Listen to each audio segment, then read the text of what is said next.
Hi, Julie Jules, Cruise Companion. I sit here today in my cruise scarf with the Sydney Harbour Bridge in the background because I'm about to get on Carnival Splendor for a 10-night cruise to the Pacific Islands. My challenge with this cruise has been I'm going to cruise solo. I was always going to be cruising solo, but when I booked on, I will explain through the story of this that I wasn't able to. So I actually had to book myself along with another person, and I got that person's consent. And so now I'm about to board, and I'm going to see what the process is when my person doesn't come, when my other person on my cruise booking doesn't come.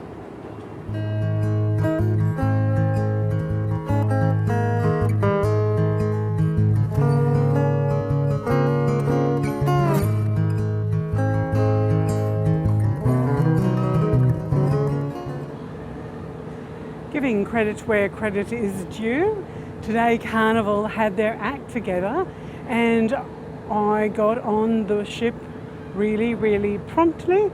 I had done my rat test and taken a photo of that with an old phone with yesterday's date on it and my government issued ID. I had out already printed my boarding pass, my international COVID certificate and my travel insurance, of which they check.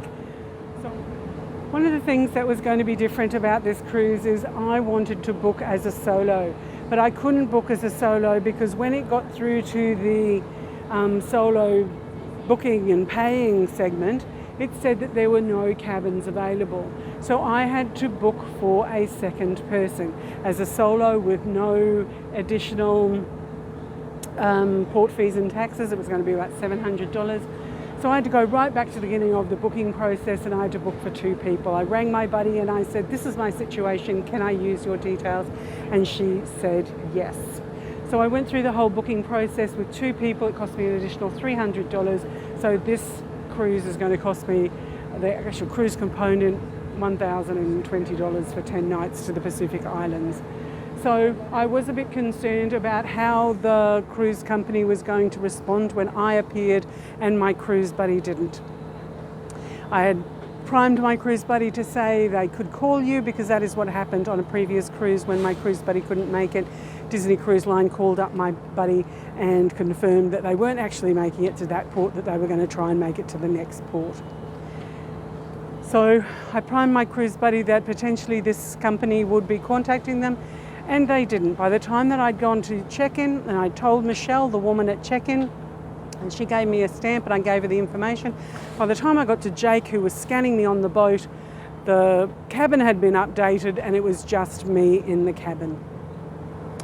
So, do you have to pay for 2 people? Unfortunately, yes, you do, because of the whole booking process or the whole business model is based on 2 people sharing a room. It's very rare at the moment that you're getting a decent solo supplement, but always try. If not, just save that additional money and book as 2 people and then say that the person hasn't arrived. This has happened to me about 3 times. I'd booked a few cruises in the Mediterranean pre-pandemic and then someone didn't turn up for one of the cruises out of Rome or somewhere. So once again, I just said I was cruising by myself and it wasn't an issue. And so this is basically why I am sailing solo on this cruise, which should have cost me about $700.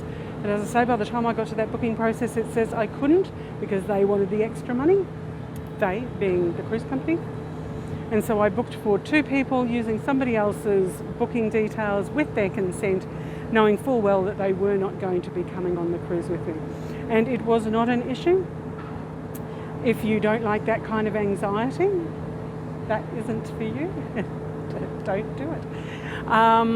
But because I can ride with that kind of anxiety, this is what I chose to do as paying for 2 people.